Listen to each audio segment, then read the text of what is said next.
ছোট্ট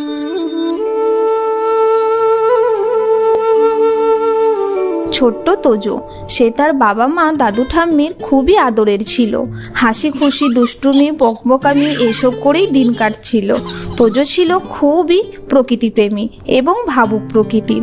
সে ছিল অন্যান্য ছেলেদের থেকে একটু আলাদা, একটু স্পেশাল। তোজোর অনেক খেলনা ছিল। সে খেলনা নিয়ে একা একাই খেলতে খুব ভালোবাসতো, কিন্তু তার খেলনার মধ্যে একটি খেলনা ছিল তার কাছে স্পেশাল, আর সেটা ছিল ভগবান শ্রী গণেশ দেবের আদলে বানানো একটি পুতুল। সে খুব ছোট থেকে সেই গণেশের পুতুলটার সাথে ঘুমাতো আর আদর করে তার নাম রাখে গনু বাবা। সেদিন ছিল মঙ্গলবার। রোজকার মতো তোজো তার সাইকেল নিয়ে স্কুলের দিকে রওনা হয়। আর কয়েকদিন পরেই দুর্গাপুজো। চারিদিকে কেমন পুজো পুজো গন্ধ। তারপর তো আবার পুজোর ছুটি। ভীষণ মজা হবে। ওই দেখ, ভাবু কবি সুকান্তের ভাইপো তোজো এসে গেছে। তাজা বলেছিস। দাঁড়া, আজ যখন সবাই ক্লাসে যাবে না, তখন চুপি চুপি তোজোর সাইকেলের হাওয়া কমিয়ে দেব।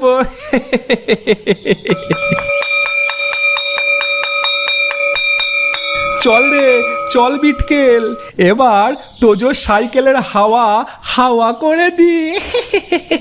চল চল ভাই চল। হ্যাঁ চল চল পাঁচু, তাড়াতাড়ি চল। হয়েছে হয়েছে, টাস্ক কমপ্লিট হয়েছে। চল চল, এবার কেউ দেখে ফেলার আগে মানে কেটে পড়ি।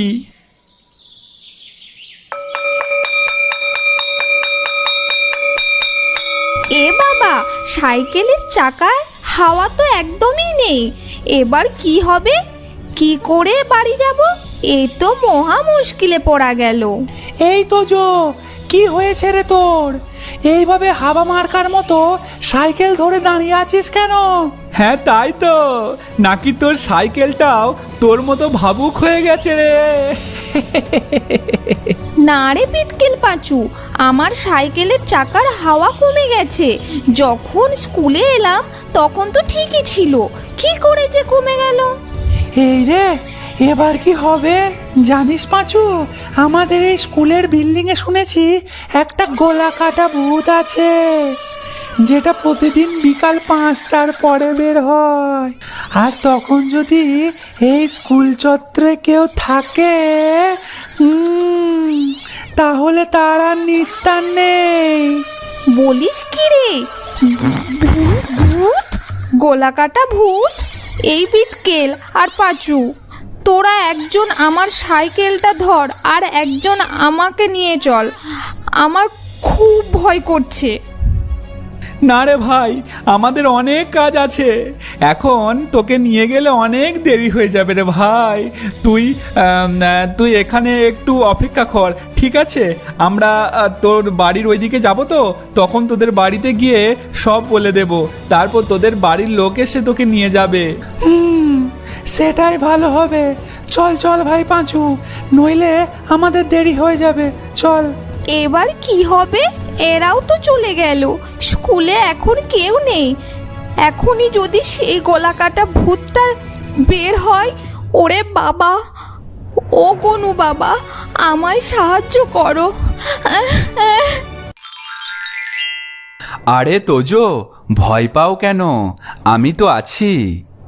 তোমার সংকট মোচন করার জন্য আমি সব সময় তোমার পাশে আছি। আমি জানি তোমার এই অবস্থার জন্য কারা দায়ী। আমি এখনই তাদের ব্যবস্থা করছি, দাঁড়াও।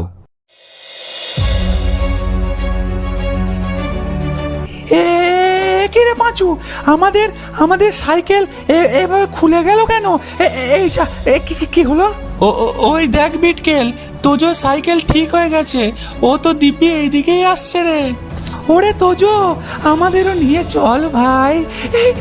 এই স্কুলে আর কিছুক্ষণ থাকলে পাক্কা ভূতের হাতে মারা পড়বো। ভাই ভাই ভাই, নিয়ে চল প্লিজ, প্লিজ নিয়ে চল। আমি একা তোদের দুজনকে কি করে নিয়ে যাব? তোরা দাঁড়া, আমি এক্ষুনি তোদের বাড়িতে গিয়ে খবর দিচ্ছি। ওরে না রে আমাদের ভুল হয়ে গেছে রে ভাই, আমাদের নিয়ে চল ভাই, নইলে ওই গোলাকাটা ভূত এসে আমাদের ঘাড় মটকে দেবে। ওরে দাঁড়া রে, ওরে দাঁড়া।